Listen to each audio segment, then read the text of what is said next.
Assalamualaikum warahmatullahi wabarakatuh. Saya Letri Amelia Putri, NIM 1703066, Prodi Kesehatan Masyarakat. Baik, di video kali ini saya akan membahas tentang K3 dan bagaimana pengaruh K3 di rumah sakit. Kecelakaan bisa terjadi kapan saja dan di mana saja, termasuk di lingkungan tempat kerja. Nah, keselamatan dan kesehatan kerja yang sering disingkat dengan K3 adalah salah satu peraturan pemerintah yang menjamin kesehatan kita dalam bekerja.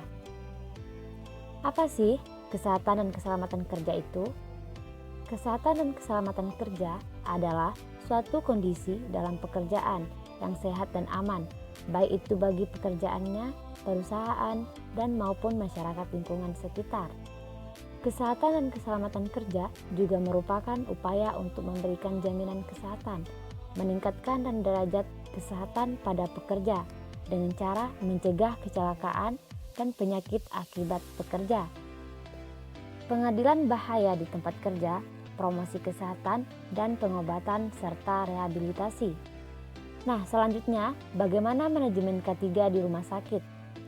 Manajemen K3 di rumah sakit suatu proses kegiatan yang dimulai dengan tahap perencanaan, pengorganisasian, pelaksanaan, dan pengadilian.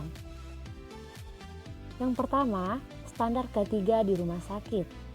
Standar K3 di rumah sakit adalah standar kesehatan kerja di rumah sakit, juga telah diterbitkan melalui Permenkes nomor 66 tahun 2016 tentang keselamatan dan kesehatan rumah sakit.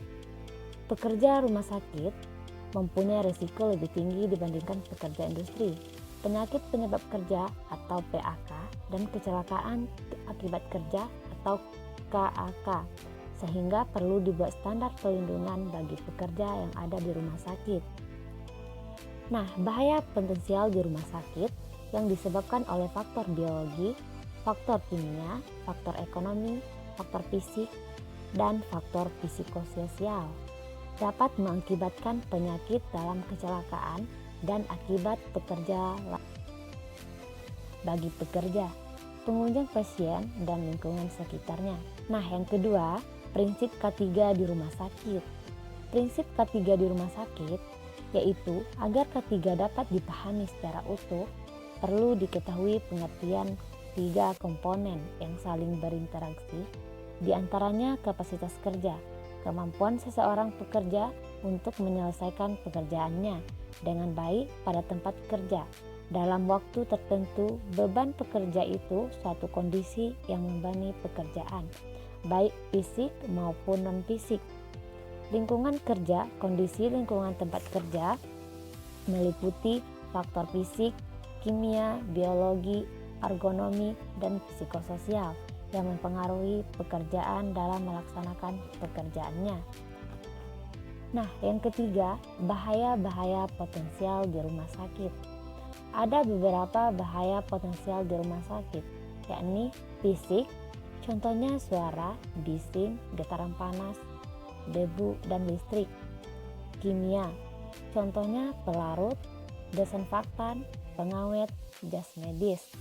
Selanjutnya biologi, contohnya virus, bakteri, parasit, atau serangga. Ergonomik, contohnya pekerjaan manual, pekerjaan berlangsung, postur masalah. Psikososial, contohnya jam kerja, jaga malam, rekan dan kerja. Selanjutnya yang keempat, manajemen fasilitas dari keamanan atau disebut dengan MTK.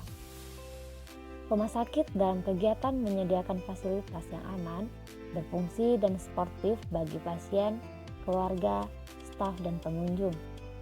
Fasilitas fisik, medis, dan peralatan lainnya harus dikelola secara efektif. Keputusan Dirjen Bina Upaya Kementerian Kesehatan tentang standar akreditasi rumah sakit.